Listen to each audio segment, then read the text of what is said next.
Hello दोस्तों, स्वागत है आप सभी का हमारे YouTube चैनल में। Good morning everybody. आज हम सभी बात करेंगे वेक्टर पार्ट 3 के बारे में। जैसा कि आप लोग जानते हैं कि वेक्टर चैप्टर आप लोगों का चल रहा है क्लास 11th के लिए। तो वेक्टर में आज हम लोग बात करेंगे रिप्रेजेंटिंग ऑफ वेक्टर, सदिश का निरूपण। कोई भी भौतिक राशि यदि सदिश है तो उसको हम निरूपित कैसे करें, निरूपित करने का तरीका उसका क्या है, तो एक्चुअली हम लोग उसी के बारे में बात करेंगे। तो यहाँ पर बतलाया गया है कि इसे निरूपित करने का दो विधियां हैं। There are two methods of representing any vector.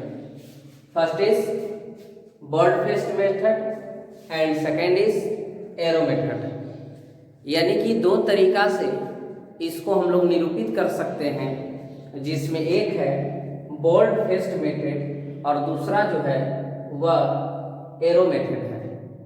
यानी कि इन दोनों तरीका से हम किसी भी सदिश को निरूपित कर सकते हैं। इसके पहले वाले वीडियो में हम अदिश, सदिश और टेंसर की परिभाषा बताए थे। आज के वीडियो में हम आपको सदिश को निरूपित करने का तरीका बतला रहे हैं। तो देखिए कि बोल्ड-फेस्ड मेथड क्या होता है। बोल्ड-फेस्ड मेथड में क्या किया जाता है कि अगर कोई भौतिक राशि सदिश हो तो उसको कैसे हम निरूपित करें, उसको रिप्रेजेंट करें कि यह सदिश ही है, ताकि आपको पता चले। जैसे मान लिया कि आप फोर्स का डेफिनेशन लिख रहे हैं, बल की परिभाषा लिख रहे हैं और उसके बारे में आपको बतलाना है, या फिर बल कहीं पर है, न्यूमेरिकल में हो या फिर कहीं हो, उसको दिखलाना है। तो फोर्स को हम एफ लिखने के बाद उसके लेटर को, जो सिंबल जो होता है, उसको बोल्ड कर देंगे ताकि पता चले कि यह क्या है, सदिश है। जैसे वेलोसिटी यानी कि वेग एक सदिश राशि है, तो वेग का जो सिंबल जो है, जो उसका संकेत जो है भी होता है, तो भी को बोल्ड कर देंगे। यह भी एक तरीका होगा।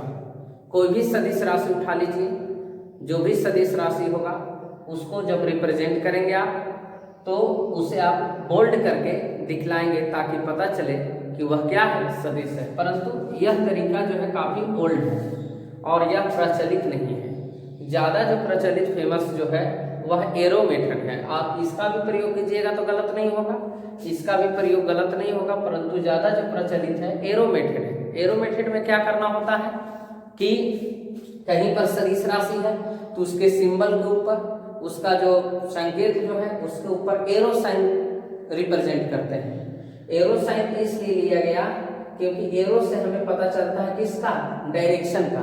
और हम लोग जानते हैं कि सदिश में एक डायरेक्शन होता है, एक निश्चित दिशा होता है।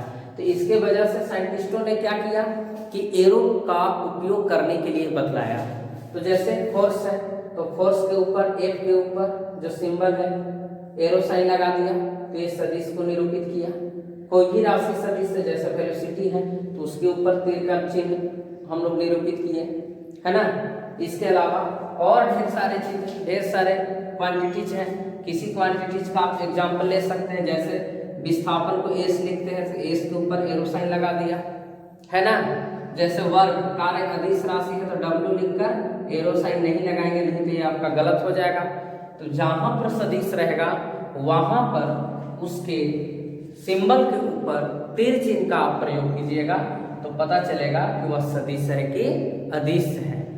इसके अलावा और ढेर सारे फिजिकल क्वांटिटी, जैसे संवेग को हम लोग डिनोट करते हैं पी से, तो पी के ऊपर अगर तीर चिन्ह लगा दिए तो पता चल जाएगा हमें कि पी यानी कि संवेग जो है वह एक सदिश राशि है। इसको पढ़ेंगे कैसे, वेक्टर पी। इसको क्या पढ़ेंगे, वेक्टर एफ, यानी सदिश को पहले बोलना है।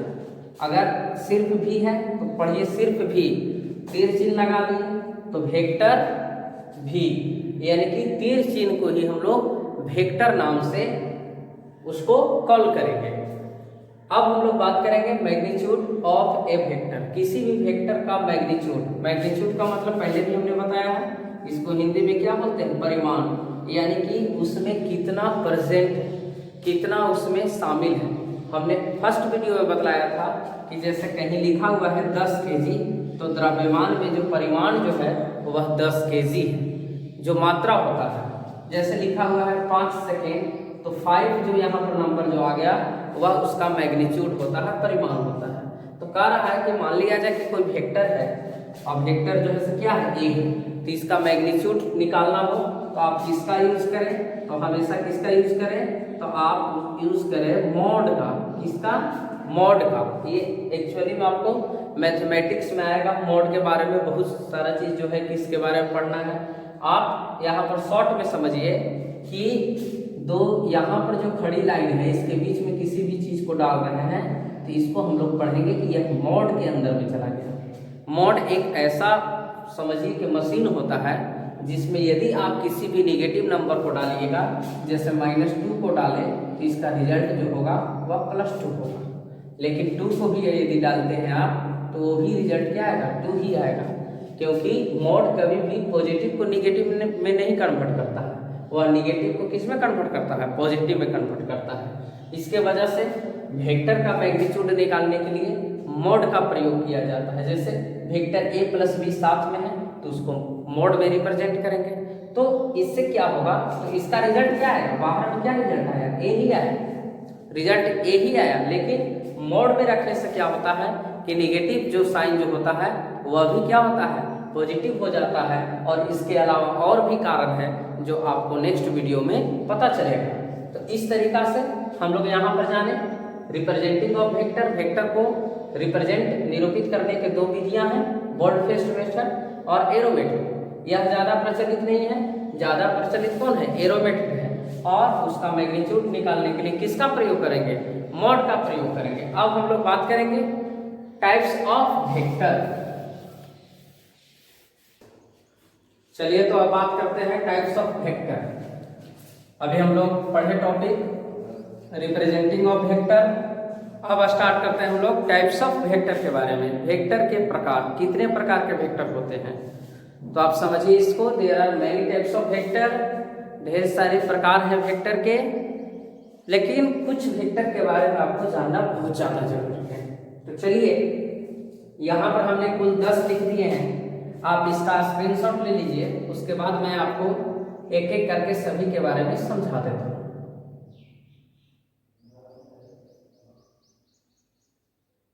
चलिए तो बात करते हैं अब कि ये सभी वेक्टर जो हैं इनको परिभाषित कैसे किया जाए।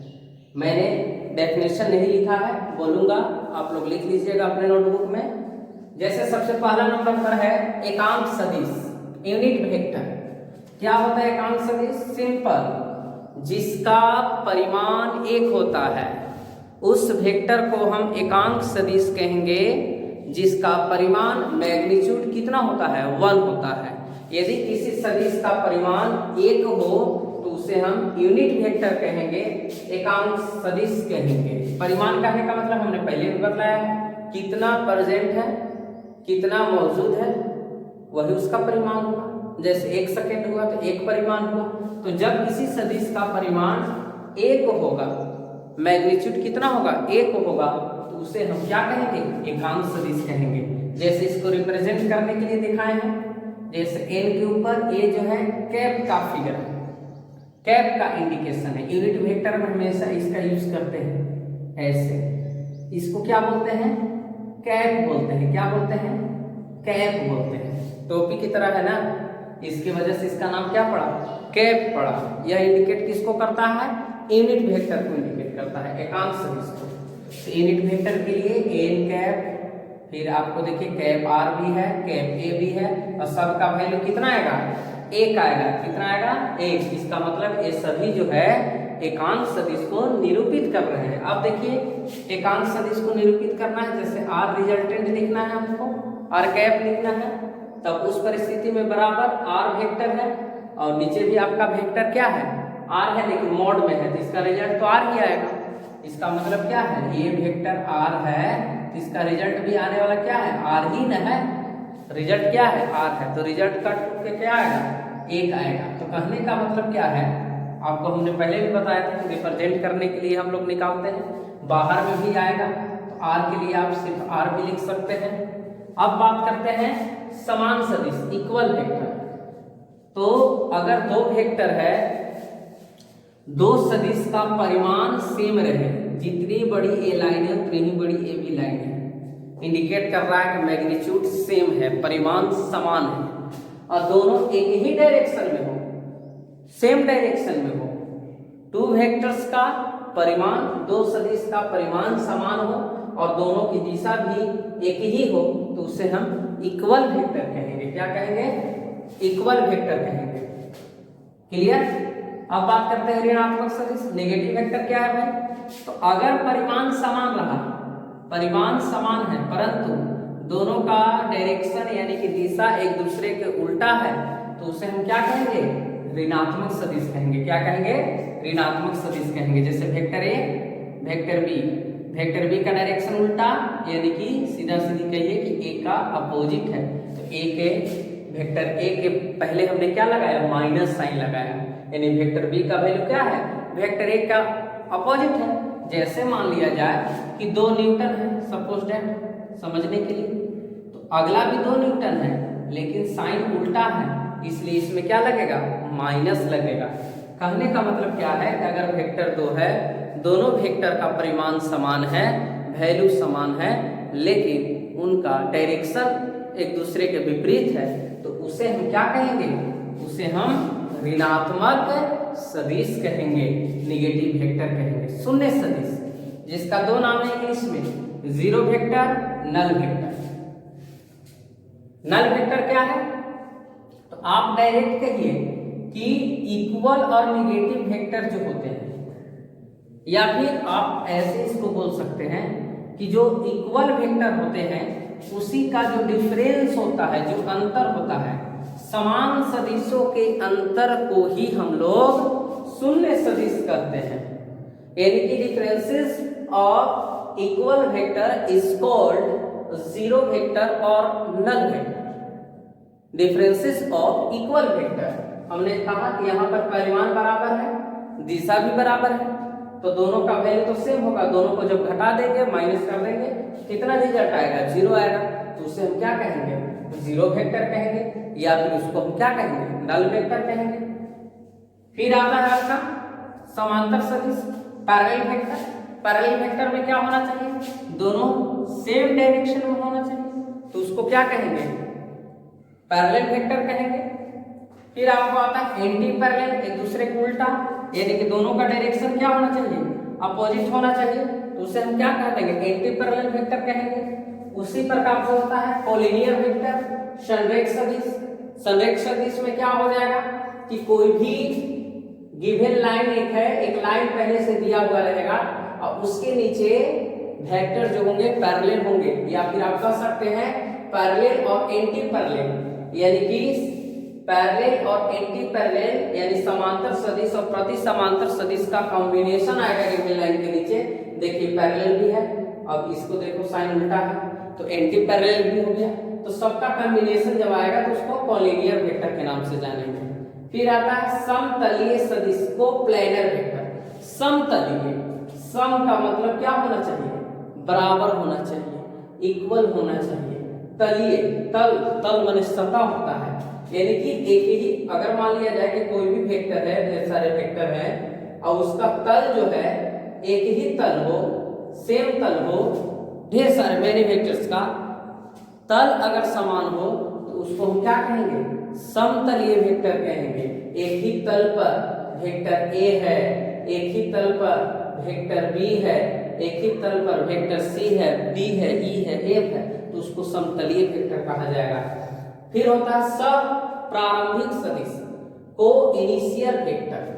को इनिशियल वेक्टर क्या है कि ठीक इसी प्रकार से आप कह सकते हैं कि अगर सबका स्टार्टिंग, कुछ वेक्टर्स है और स्टार्टिंग पॉइंट एक ही हो, वेक्टर ए बी लाइन है, वेक्टर बी सी लाइन है, वेक्टर सी, तो यहां पर हम कह सकते हैं कि vector A, vector B, vector C कहां से स्टार्ट हो रहे हैं? सेम पॉइंट से स्टार्ट हो रहे हैं। तो जब सेम पॉइंट से कोई भी वेक्टर स्टार्ट होगा तो उसको कहेंगे को इनिशियल वेक्टर, सप्रारंभिक सदिश, क्योंकि सभी का प्रारंभिक बिंदु एक है। तो वैसे सदिश को क्या कहेंगे? सप्रारंभिक सदिश कहेंगे। फिर आता है आपको इंपॉर्टेंट है पोजीशन वेक्टर, स्थिति सदिश। यह केवल स्थिति को निरूपित करेगा, जैसे एक्स अक्ष, वाई अक्ष। अब यहाँ पर ओरिजिन है, मूल बिंदु है, यहाँ से हम रिप्रेजेंट कर रहे हैं ओपी को, यहाँ पर लिख दिया वेक्टर आर। अब वेक्टर आर किसको रिप्रेजेंट कर रहा है? यह पोजीशन वेक्टर को रिप्रेजेंट कर रहा है। यानी कि यहाँ पर कहने का मतलब कि जब भी आपको कहीं स्थिति को निरूपित करना हो कि पी पॉइंट का स्थिति जो है ओ के सापेक्ष यहाँ पर है, तो यह ओपी जो हो गया वह आपका पोजीशन वेक्टर हो गया, स्थिति सदिश हो गया। जैसे मान लिया जाए यदि आपसे क्वेश्चन है एक्स है, वाई है, यहाँ पर कोई भी पॉइंट है, एस पॉइंट है, तो O के सापेक्ष इसका जो स्थिति हो गया, यही इसका क्या हुआ? पोजीशन वेक्टर हुआ, माने उसका स्थिति कहाँ पर है। इसके अलावा और वेक्टर होते हैं, जैसे हम बात करें तो होता है डिस्प्लेसमेंट वेक्टर, विस्थापन सदिश भी होता है। क्या? विस्थापन सदिश। टोटल नंबर कितने हो गए? 10, 11 पर। डिस्प्लेसमेंट वेक्टर ये क्या होता है कि जैसे मान लिया जाए कि पॉइंट ए है, पॉइंट बी है। अब ए को यहाँ पर पी और क्यू लिख देते हैं, बी तक या ए को यहाँ से यहाँ तक, पी से लेके क्यू तक ले जाते हैं हम, तो पी क्यू जो होगा क्या होगा? इसका डिस्प्लेसमेंट वेक्टर हो गया, माने उसको हमने विस्थापित किया कहाँ से कहाँ तक? तो पी से क्यू तक। तो इस प्रकार से आपको हो गए सदिश के प्रकार, यानी कि इतने सारे सदिश, सेम चीज जो है इससे ज्यादा या फिर इससे कम आप पढ़िएगा अपने मैथ्स में, आपको मैथमेटिक्स में भी आपको इसके बारे में बतलाया जाएगा। वेक्टर एक अलग चैप्टर है, वहां पर भी वेक्टर से काफी सवाल आते हैं। तो मैथ्स में भी इसका जितने इससे रिलेटेड थ्योरी भी होंगे या क्वेश्चंस होंगे वो आपको बतलाया जाएगा वेक्टर के बारे में वहां पर। तो यहाँ पर हम लोग आज जाने कि टाइप्स ऑफ वेक्टर क्या है ना। इसके पहले क्या पढ़े कि वेक्टर को कैसे निरूपित किया जाता है, उसका मैग्नीट्यूड कैसे निकाला जाता है। अभी हम लोग पढ़े टाइप्स ऑफ वेक्टर के बारे में, और अब आपका शुरू होगा जो रियल जो वेक्टर का जो टॉपिक है, एडिशन ऑफ वेक्टर। यहीं से अब आपको ज़्यादा समझ में आना चाहिए, आपको ज़्यादा ध्यान देना चाहिए। अब जो स्टार्ट होगा आपका टॉपिक एडिशन ऑफ वेक्टर, यानी वेक्टर का हम लोग एडिशन पढ़ेंगे, जो आपके लिए बहुत ही ज़्यादा इम्पोर्टेंट होगा। तो आज के लिए इतना ही काफ़ी है। अब आप लोग यहाँ तक कंप्लीट रखें। हम नेक्स्ट अब कल आएंगे आपको नए टॉपिक लेकर, एडिशन ऑफ वेक्टर के बारे में हम आपको बतलाएंगे। और आपको किसी भी प्रकार का समस्या हो तो आप मेरे व्हाट्सएप नंबर 6207216737 पर आप कांटेक्ट कर सकते हैं, पूछ सकते हैं क्वेश्चन, यदि इससे रिलेटेड कोई भी प्रॉब्लम हो तो। ठीक है।